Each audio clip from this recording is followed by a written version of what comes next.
사회복지는 누구를 대상으로 한 보장이어야 하는가? 시민의 권리라는 관점에서 서술하기. 현대 사회에서 사회복지는 더 이상 가난한 사람을 돕는 시혜적 제도로만 이해되지 않는다. 과거에는 빈곤층이나 취약계층을 보호하기 위한 자선적 성격이 강했지만 오늘날 사회복지는 인간의 존엄과 권리를 보장하기 위한 국가의 중요한 제도로 인식되고 있다. 이러한 변화는 근대 시민혁명 이후 등장한 시민권 개념과 깊은 관련이 있다. 시민혁명을 통해 개인은 단순한 통치의 대상이 아니라 권리를 가진 시민으로 등장하게 되었으며 국가는 이러한 시민의 권리를 보장해야 할 책임을 갖게 되었다. 특히 현대 복지국가에서는 인간다운 삶을 유지하기 위한 사회적 권리가 강조되고 있으며 사회복지는 이러한 사회권을 실현하기 위한 중요한 정책 수단으로 자리 잡고 있다. 따라서 사회복지는 특정한 취약계층만을 대상으로 하는 시혜적 제도가 아니라 시민의 권리를 보장하기 위한 제도로 이해되어야 한다. 본 글에서는 사회복지가 누구를 대상으로 보장되어야 하는지를 시민의 권리라는 관점에서 살펴보고 사회권의 실현과 국가의 인권 보장 책임 속에서 사회복지의 의미를 논의하고자 한다. 1. 시민혁명과 시민권의 형성. 사회복지의 대상과 의미를 이해하기 위해서는 시민권의 형성 과정을 살펴볼 필요가 있다.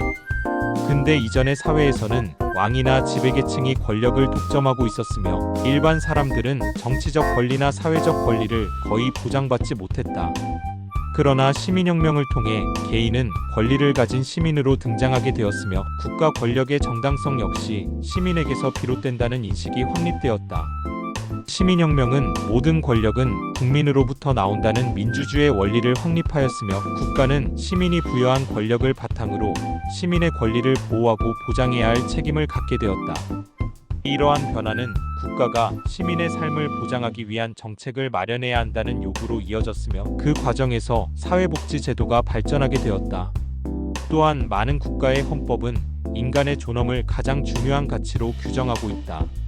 예를 들어 독일 연방기본법 제1조는 인간의 존엄은 침해될 수 없는 가치이며 모든 국가 권력은 이를 존중하고 보호해야 한다고 명시하고 있다. 우리나라 헌법 역시 제10조에서 모든 국민은 인간으로서의 존엄과 가치를 가지며 국가는 이를 보장할 의무를 진다고 규정하고 있다. 이러한 헌법적 원리는 국가가 시민의 인간다운 삶을 보장할 책임을 갖고 있음을 의미하며 사회복지는 이러한 국가의 책임을 실현하는 중요한 정책적 장치라고 할 수 있다. 2. 시민권과 사회권. 시민권은 역사적으로 시민적 권리, 정치적 권리, 사회적 권리로 발전해왔다. 영국의 사회학자 H. 마샬 H. 마셜은 시민권을 시민적 권리 시벌 라이츠, 정치적 권리 폴리터컬 라이츠, 사회적 권리 소셜 라이츠로 구분하였다. 시민적 권리는 개인의 자유와 법적 평등을 의미하며 정치적 권리는 시민이 정치 과정에 참여할 수 있는 권리를 의미한다. 이후 산업화와 사회적 불평등이 심화되면서 인간다운 삶을 보장하기 위한 사회적 권리인 사회권이 등장하게 되었다.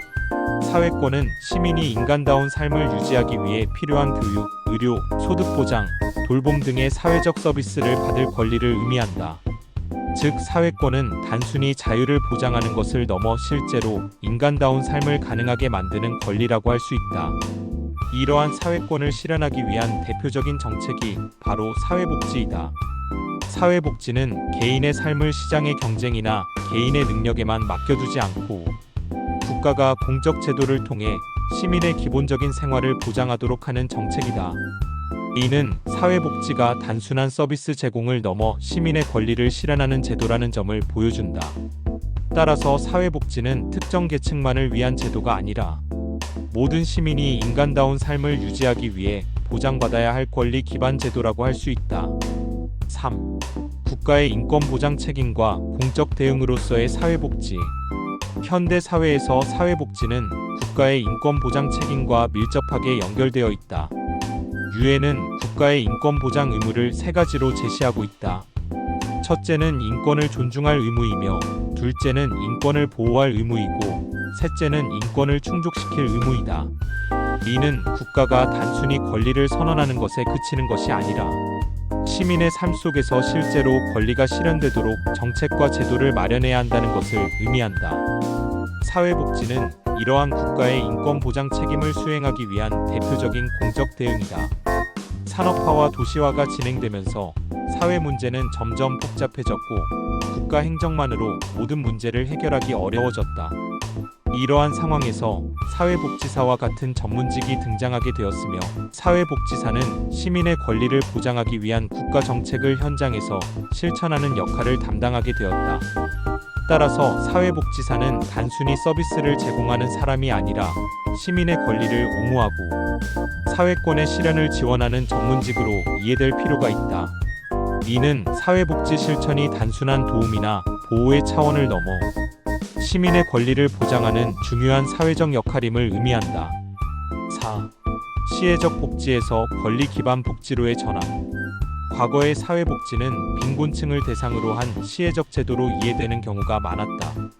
이러한 관점에서는 사회복지를 국가나 사회가 베푸는 도움으로 인식하며 복지를 받는 사람을 수혜자로 바라보는 경향이 강했다.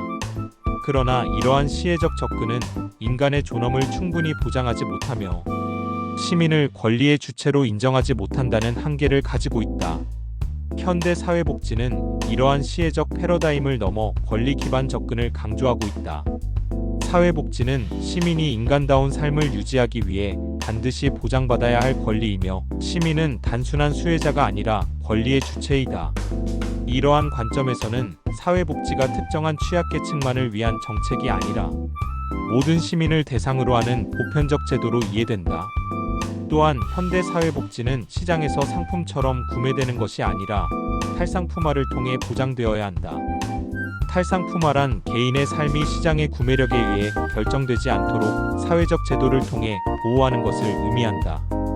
이를 위해서는 조세를 기반으로 한 재분배 정책과 사회적 연대가 중요하다. 시민들이 세금을 통해 공동체의 책임을 분담하고 사회적 위험을 함께 해결하려는 노력이 있을 때 사회복지는 안정적으로 유지될 수 있다. 결론. 사회복지는 단순히 어려운 사람을 돕기 위한 시혜적 제도가 아니라 시민의 권리를 보장하기 위한 국가의 공적 대응이다. 시민혁명을 통해 등장한 시민권 개념은 국가가 시민의 인간다운 삶을 보장해야 할 책임을 갖게 되었음을 의미하며 사회복지는 이러한 사회권을 실현하는 핵심적인 제도라고 할 수 있다. 따라서 사회복지는 특정 계층만을 위한 정책이 아니라 모든 시민이 인간의 존엄을 유지하며 살아갈 수 있도록 보장하는 제도이다. 또한 사회복지는 시민 간의 연대와 공동체적 책임을 바탕으로 유지되는 사회적 제도이며 이를 통해 사회적 불평등과 계층 간 격차를 완화하는 역할을 수행한다. 결국 사회복지는 시민의 권리를 실현하기 위한 국가의 책임 있는 정책이며 인간의 존엄과 사회적 연대를 바탕으로 발전해야 하는 중요한 사회제도라고 할 수 있다.